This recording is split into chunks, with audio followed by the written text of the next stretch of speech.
Good evening, जय हिंद, शुभ संध्या। कैसे हैं आप सब लोग? बढ़िया, फर्स्ट क्लास।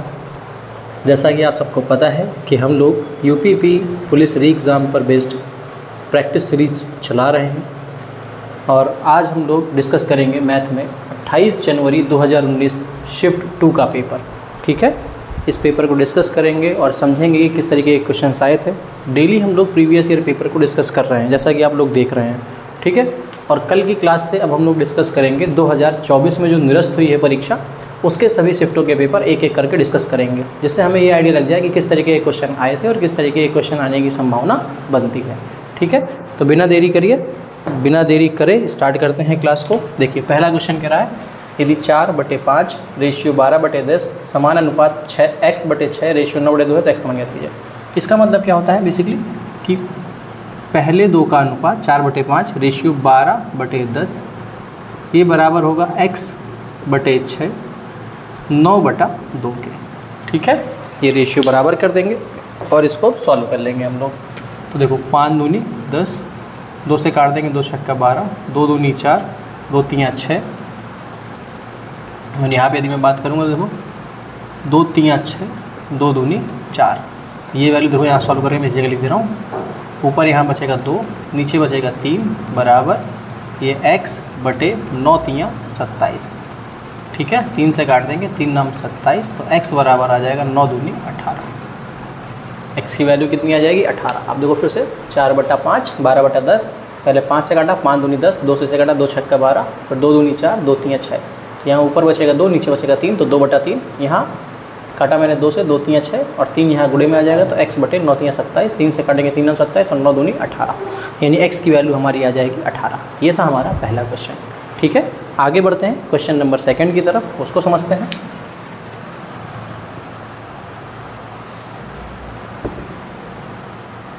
क्वेश्चन नंबर 2 कह रहा है 800 का 85% तो 85/100, का 120% तो 120/100, का 40% तो 40/100। देखो, ये 100 से ये 2 0 खत्म हो जाएंगे। इसको काटेंगे तो ये 20 छक्का 120, 20 पंचे 100, 20 दूनी 40, 20 पंचे 100। 5 से इसको काट देंगे 85 को, तो ये वैल्यू बन जाएगी 17 बार कट जाएगी। ठीक है, अब वैल्यू आ गई हमारी, देखो 8 गुणे 17 गुणे 6 गुणे 2 और बटे में आ जाएगा 5। ठीक है, अब इसका गुणा आप लोग करेंगे, ये गुणा मैं आप लोगों के ऊपर छोड़ता हूँ। ठीक है, कैलकुलेशन आप लोगों ने करनी है और आप लोगों ने ही बताना है कि क्या आएगा। हम उन क्वेश्चंस को डिस्कस करेंगे जो थोड़े से अच्छे होंगे। सिंपल क्वेश्चन का कैलकुलेशन आप लोग साथ में करते चलेंगे। ठीक है, अब आगे बढ़ते हैं क्वेश्चन नंबर 3 की तरफ। क्वेश्चन नंबर 3 कह रहा है, एक खुदरा विक्रेता ने 10 रुपये की दर से 7 वस्तुएं, यानी एक वस्तु 10 रुपये की थी, कितनी खरीद रहा है? 7। 11 रुपये की दर से 9 वस्तुएं तथा 15 रुपये की दर से 14 वस्तुएं खरीदी।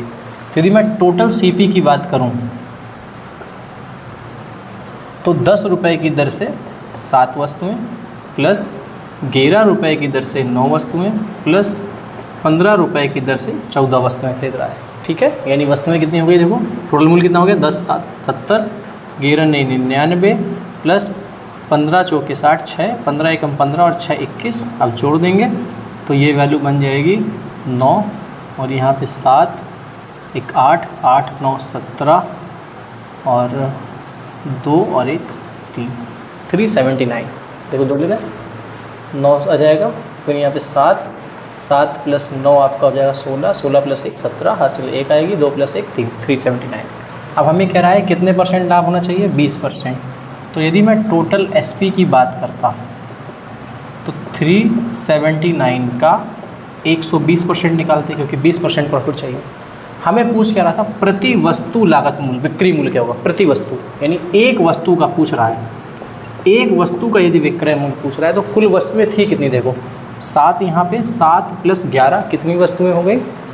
सॉरी 7 प्लस 9, 9 यहाँ पे 7 वस्तुएं ये थी, 9 वस्तुएं ये थी, तो 7 प्लस 9 16, 16 प्लस 14 कितनी हो गई? 30 वस्तुएं थी। और ये 30 वस्तुओं का यदि मूल्य दिया गया था, एक वस्तु का निकालना है तो 30 से क्या कर देंगे? डिवाइड कर देंगे, यानी 379 इंटू 120/100 और इसको डिवाइड कर देंगे किससे? हम 30 से। तो देखिए 30 चौके 120, 4 से वैल्यू काट देंगे तो 25 और बस 25 का भाग दे देंगे यहाँ पर तो 25 एकम 25, बचेगा कितना हमारा 12, बन जाएगा 129, 25 पंचे 125, बचेगा 4, दशमलव लगाएंगे 0 बढ़ाएंगे, 25 एकम 25, 25 छक्का 150, यानी मूल्य आ जाएगा 15.16 रुपये।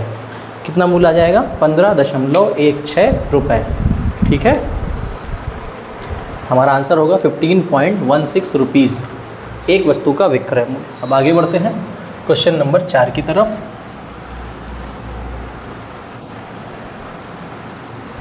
क्वेश्चन नंबर 4 हमारा कह रहा है कि ए और बी 12 दिन में, बी और सी 16 दिन में, ए और सी 24 दिनों में एक काम को पूरा कर सकते हैं। यानी ए प्लस बी 12 दिनों में, बी प्लस सी 16 दिनों में, सी प्लस ए 24 दिनों में। तो कह रहा है तीनों मिलकर कितने दिन में काम पूरा करेंगे। सबसे पहले क्या करेंगे, इसका ले लेंगे एलसीएम, तो टोटल वर्क आ जाएगा, वैल्यू बनेगी 48, 12 चौके 48, 16 तीन 48, 24 दूनी 48। ठीक है, अब तीनों यदि मिलकर करें तो तीनों को यदि मैं जोड़ दूं तो 2 times A plus 2 times B plus 2 times C, काम कितना बन जाएगा देखो 4 3 7 7 2 9। तो यदि मैं ए प्लस बी प्लस सी के काम की बात करूँ तो ये हो जाएगा 9/2। समय की यदि मैं इनकी बात करूं तो पूरा काम था कितना 48, एक बार में कितना करते हैं 9/2, 2 से डिवाइड कर देंगे। तो यहाँ देखिए आप 3 से काट देंगे, 3 3 9, 3 एकम 3, 3 छंग 18, ये ऊपर चला जाएगा तो 32/3। 32/3 का मतलब 10 सही 2/3, 10 सही 2/3 दिन हो जाएगा हमारा सही आंसर। ठीक है, आगे बढ़ते हैं क्वेश्चन नंबर 5 की तरफ। एक बार आप लोग कैलकुलेशन देखते रहिएगा, यदि कहीं पे कोई डाउट आता है तो उसे बता दीजिएगा। एक आदमी 5 घंटे में एक यात्रा पूरी करता है। वह यात्रा के पहले आधे भाग को 21 किलोमीटर प्रति घंटा की गति से और दूसरे आधे भाग को 24 किलोमीटर प्रति घंटा की गति से यात्रा करता है। यात्रा की कुल दूरी ज्ञात कीजिए। अब देखो यहाँ पे कॉन्सेप्ट एक औसत चाल का लग रहा है, क्योंकि आधी दूरी गया 21 से, फिर आधी दूरी गया 24 किलोमीटर प्रति घंटा से। जब समान दूरियाँ अलग अलग चाल से चली जाएँ, समान दूरियाँ अलग अलग चाल से चली जाएँ तो औसत बराबर होता है 2 times S1 into S2 upon S1 plus S2। यानी दो दूरियाँ, जैसे मैं कह दूँ कि एक व्यक्ति S1 किलोमीटर प्रति घंटा की चाल से एक दूरी तय करता है और S2 किलोमीटर प्रति घंटा की चाल से दूसरी दूरी तय करता है समान मात्रा में। ठीक है, तो औसत चाल क्या बनेगी 2S1 S2 upon S1 plus S2। और यदि अलग अलग हो जाएँ, ठीक है, यदि फिर दूरियाँ अलग अलग हो जाए, दूरियाँ समान ना हो, तो औसत चाल होती है हमारी कुल दूरी बटा कुल समय। जब दूरी समय समान नहीं होगी ना तब ये लगाएंगे, दूरी समान होगी तो सीधा ये लगा देंगे। अब क्या क्या दे रखा था देखो, 2 गुणे पहली चाल थी 21, दूसरी चाल थी 24, बटे में क्या आ जाएगा 21 प्लस 24। 21 प्लस 24 करेंगे तो वैल्यू बन जाएगी 45। ठीक है, 3 से इसको काट देंगे, 15 3 8 24, 3 7 21, 3 5 15। अब ऊपर क्या बन गया 7 दूनी 14, 14 8 112, बटे में कितना 5 किलोमीटर प्रति घंटा ये चाल आ गई। समय कितना दे रखा था 5 घंटे, तो दूरी बराबर होता है चाल गुणे समय। 5 से 5 कट गया, यानी 112 किलोमीटर हमारी कुल दूरी निकल करके आ गई। ठीक है, दूरी कितनी आ जाएगी 112 किलोमीटर। औसत चाल समझ गए, समान दूरी चलेगा तो S1 S2 upon S1 plus S2। यदि अलग अलग दूरियां चल रहा है तो फिर कुल दूरी बटे कुल समय बेसिक फॉर्मूले से निकाल लेंगे। और 2019 के लगभग हर पेपर में औसत चाल से रिलेटेड एक क्वेश्चन आया था।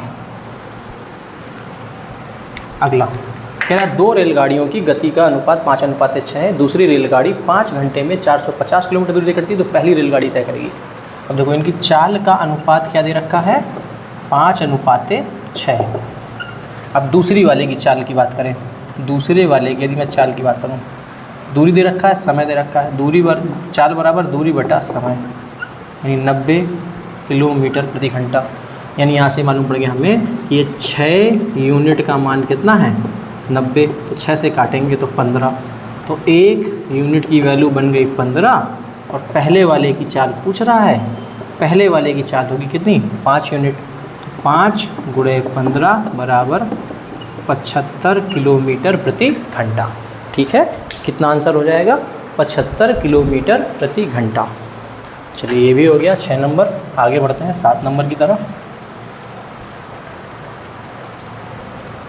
कह रहा है एक आयताकार भूखंड की लंबाई इसकी चौड़ाई की तिगुनी है, यानी ऐसे दिया गया है, यदि चौड़ाई x है तो लंबाई कितनी है 3x, तिगुनी बोल रहा है।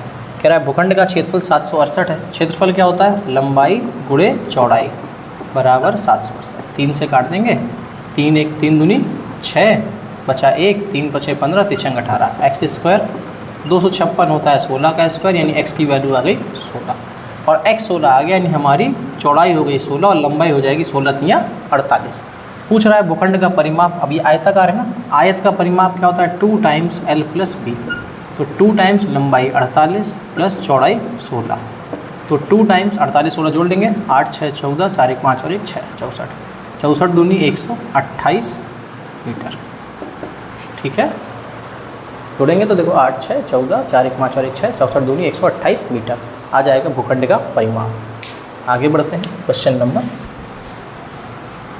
8 की तरफ। कह रहा है 3 अंकों की एक संख्या ABC जिसमें A 100वां स्थान, यानी 3 अंकों की एक संख्या है, 3 अंक की संख्या है ABC। ठीक है, कह रहा है ठीक है, ये बता दिया कि ये 100वां स्थान है, ये 10वां स्थान है, ये इकाई का स्थान है। फिर आगे कह रहा है इस संख्या को ABC के रूप में लिखा जाता है। अच्छा, यानी 2 बार रिपीट किया जाता है। तो हम लोग एक कॉन्सेप्ट पढ़ते हैं भैया कि 7 11 13 का जो LCM होता है यानी 1001, यदि हम किसी भी 3 अंकीय संख्या को 1001 से गुणा कर दें तो वही 3 अंक की संख्या रिपीट होकर कितने अंकों की बन जाती है 6 अंकों की। ये याद रखिएगा, यदि किसी भी 3 अंक की संख्या का 1001 से गुणा करते हैं तो वही रिपीट होकर के कितने अंकों की बन जाती है 6 अंकों की। अब यहाँ ये कह रहा है कि देखो रिपीट करके बनाई गई थी ना, यानी इस संख्या में 1001 का गुणा किया गया था। कह रहा है कि पुनः लिखा गया था इसे 7 11 13 के LCM से विभाजित किया गया। अब ये जो ABC इसका मतलब क्या है ABC इंटू 1001। अब इसे कह रहा है 7 11 13 के LCM से विभाजित किया गया, यानी ABC इंटू 1001 को 7 11 13 का LCM होता है 1001 से विभाजित करेंगे तो इससे वैल्यू कट जाएगी, तो आंसर कितना बचेगा ABC। तो कह रहा है परिणाम ज्ञात कीजिए। अब ऑप्शन इसी में दे रखे थे BAC CAB, तो आंसर क्या आ जाएगा ABC। ठीक है, तो ये याद रखना है, यदि 3 अंकों की संख्या को 1001 से गुणा करते हैं तो ये रिपीट होकर 6 अंकों की संख्या बन जाती है। और यदि कभी पूछ लेना कि ABC किससे विभाजित होगा, ऐसे जैसे ऐसे क्वेश्चन पूछ ले कि 568 कह दे 6 अंकों की संख्या किससे कट जाएगी, तो ये संख्या 7 से भी कटेगी, 11 से भी कटेगी, 13 से भी कटेगी और इनके LCM 1001 से भी विभाजित होगी। ठीक,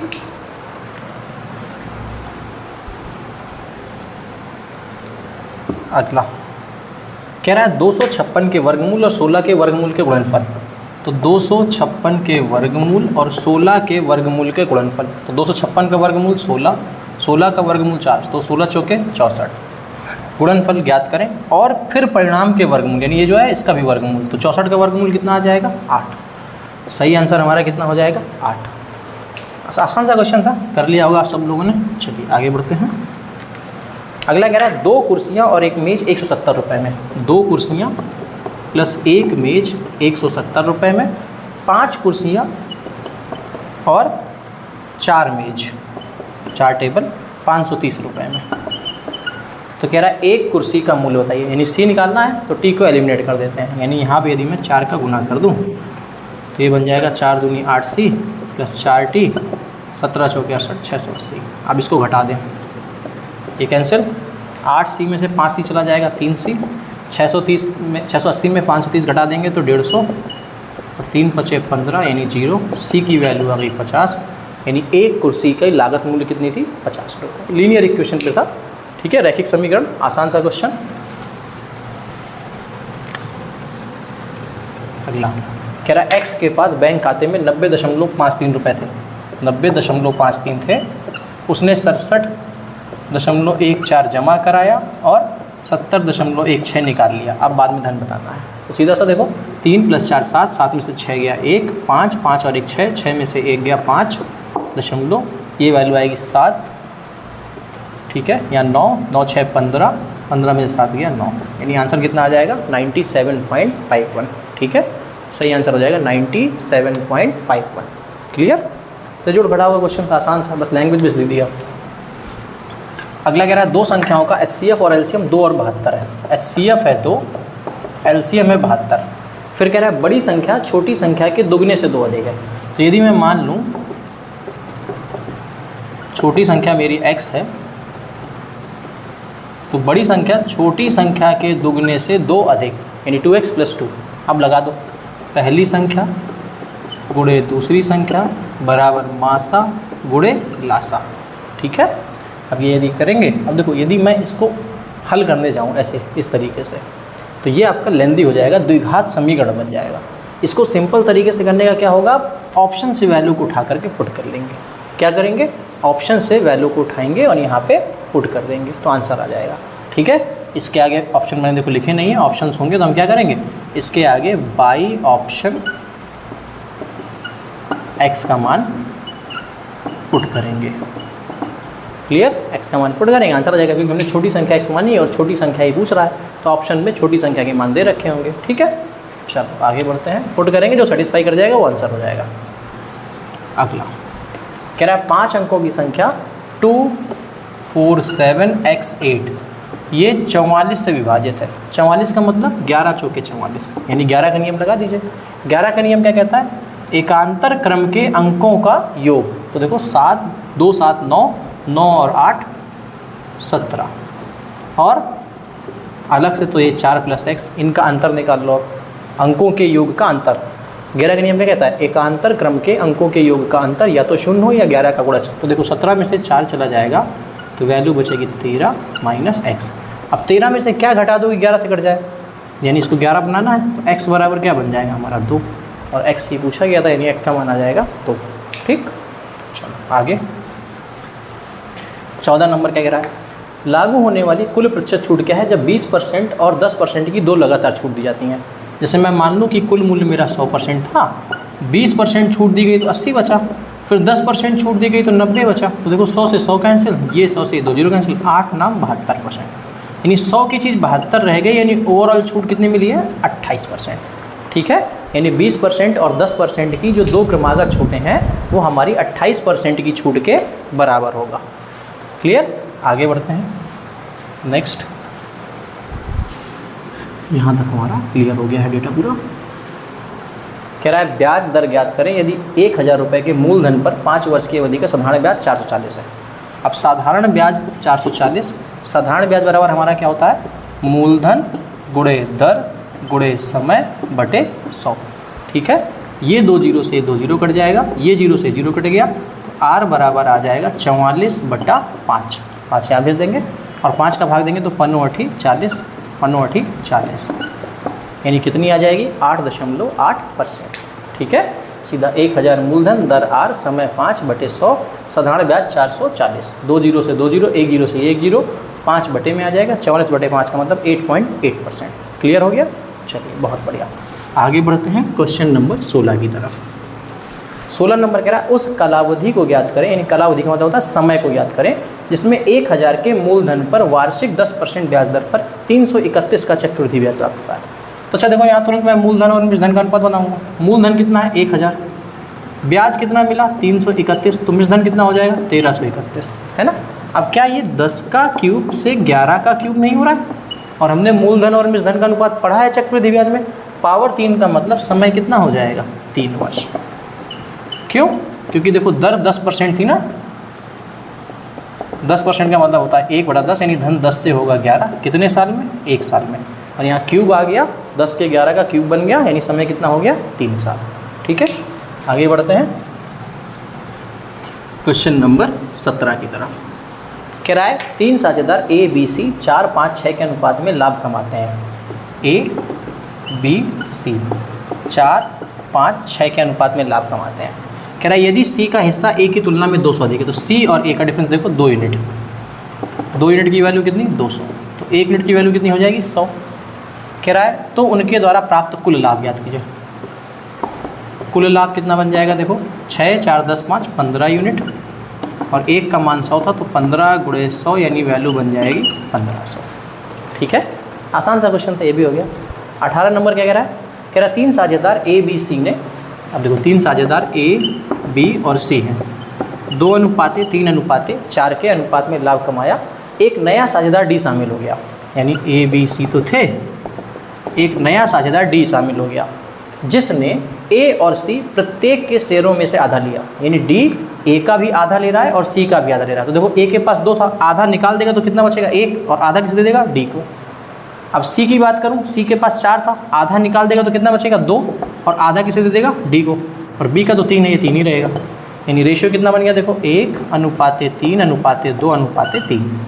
फिर आगे क्या कह रहा है, लाभ आधा हिस्सा दे लिया यदि लाभ में डी का हिस्सा अब 100 रुपये, तो लाभ में डी का हिस्सा कितना है 3 यूनिट, इसकी वैल्यू कितनी है 100, यानी डी का बराबर 3 यूनिट बराबर 100। तो 1 यूनिट कितना बन जाएगा 100/3। कह रहा है कुल लाभ ज्ञात करो। तो कुल की यदि मैं बात करूँगा तो कुल कितना बनेगा देखो 3 2 5 5 3 8 और 1 9 यूनिट। 9 यूनिट बन जाएगा 9 × 100/3, 3 3 का 9, 100 3 300। क्लियर, कुल लाभ कितना हो जाएगा 300 रुपये। चलिए फिर आज की क्लास में यहीं तक रखते हैं। जय हिंद, नमस्कार। कल प्रारंभ करेंगे 2024 में जो परीक्षा हमारी निरस्त हुई थी उन प्रश्न पत्रों को अच्छे से एनालाइज करते हुए आगे बढ़ेंगे। क्लियर है, आप स्वस्थ रहिए, मस्त रहिए और हमारे साथ बने रहिए और ऐसे ही प्रैक्टिस करते रहिए। ठीक है, आप प्रैक्टिस करते रहिए, आपका सिलेक्शन अवश्य होगा।